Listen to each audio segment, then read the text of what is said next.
A wise man once said, "The only thing that is more exhausting than having a mental illness is pretending that you don't." Welcome to Health with Priskilla. Today's topic is mental health, and we brought in special guest who is not only a medical doctor, but is also a mental health activist.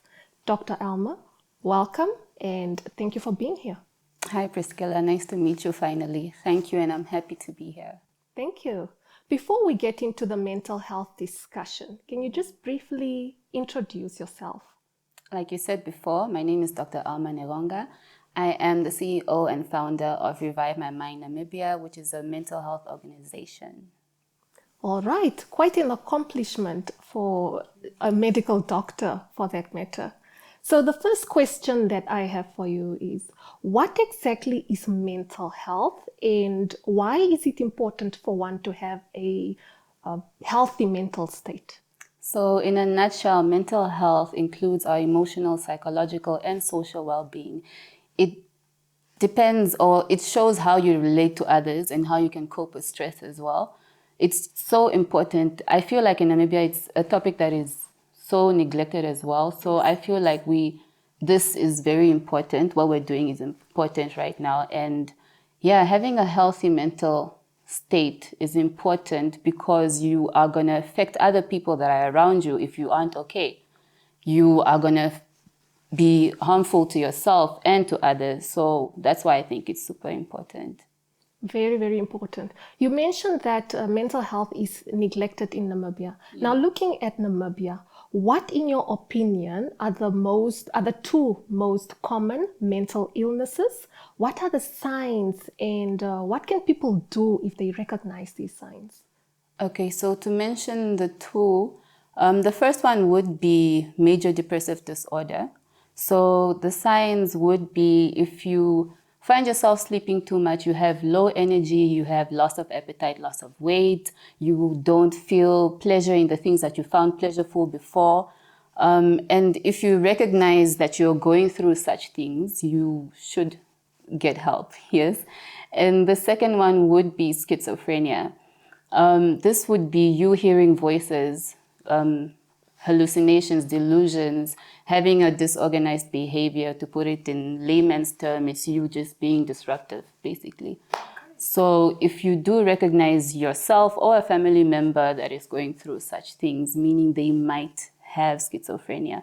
But the list goes on with diagnosis and topics. There are a lot. Yeah. Exactly, because mental health is very broad. Yeah. You mentioned that one should get help, especially for introvert people who don't really socialize that easily. Where can they get help?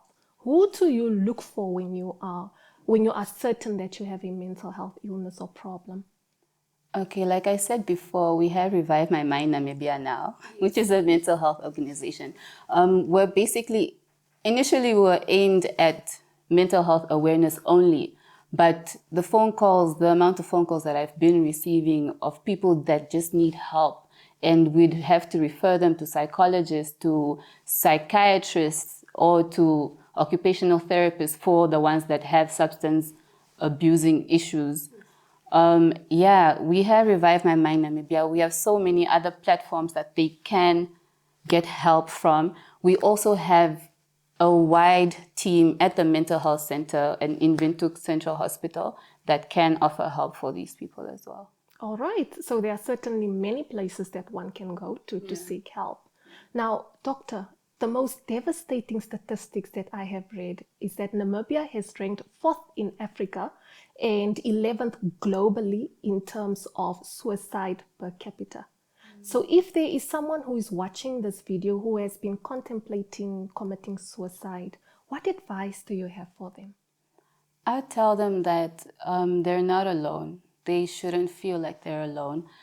They should seek help. If you feel like you're about to harm yourself, tell someone that you trust. It doesn't have to be a relative. You can have someone that is just out there. Reach out to people. There are platforms that are willing to help you and willing to get you the necessary help that you need instead of harming yourself. Please don't.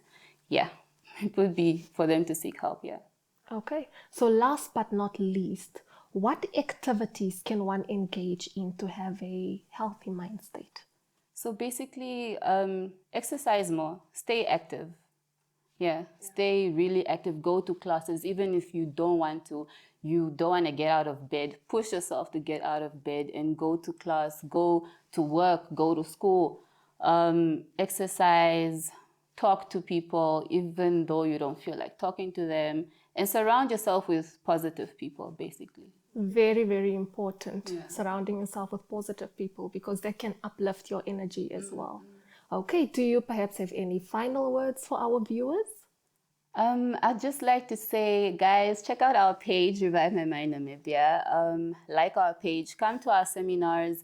We have so many things lined up for this year. We're going to visit schools all year. We're going to have a lot of seminars and stuff like that. So please do come. Thank you. All right, thank you so much, Doctor. Thank you, Priskilla.